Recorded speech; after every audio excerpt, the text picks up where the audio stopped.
Со хуманитарни летови ќе се враќаат во земјава македонските граѓани кои се заглавени во трети земји, но кога ќе се вратат, ќе мора да поминат 15 дена во државен карантин. Ова денеска го соопшти шефот на дипломатијата Никола Димитров, кој информираше дека најмногу такви граѓани има во европските држави. Димитров при тоа рече дека нема информации во каква здравствена состојба се оние кои бараат помош за враќање.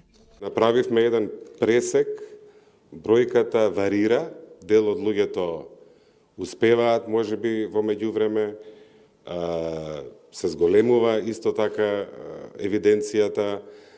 Значи, зборуваме за бројка од некаде околу 2300 македонски граѓани низ целиот свет.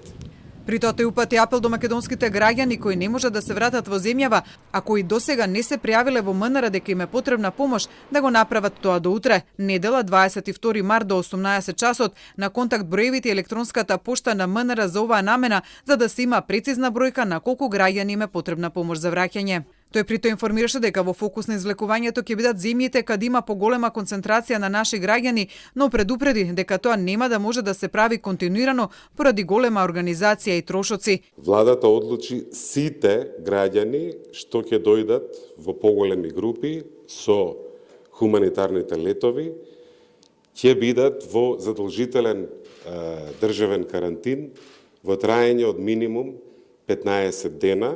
Димитров информираше дека вчера во соработка со Црнагора бил организиран хуманитарен лет за наши граѓани заглавени во Истанбул, кои преку Црнагора требало да бидат донесени во земјава, но тие, откако биле контактирани, им било кажано дека ќе мора да одат во задолжителен карантин по пристигнувањето во земјава, одбиле да се качат на летот. Димитров смета дека тоа може да биде индикација за намалување на бројот на граѓани кои ќе бараат да се вратат во земјава. Инаку деновиве од Црнагора ќе се организира враќање со хуманитарен конвој на 70 на македонски граѓани кои потоа ќе бидат ставени во карантин. МНР, како што рече Димитров, меѓу другото прави и напори да нема правни последици за македонските граѓани кои се заглавени во земјите членки на Европската унија, а на кои ќе им истече периодот за престој таму.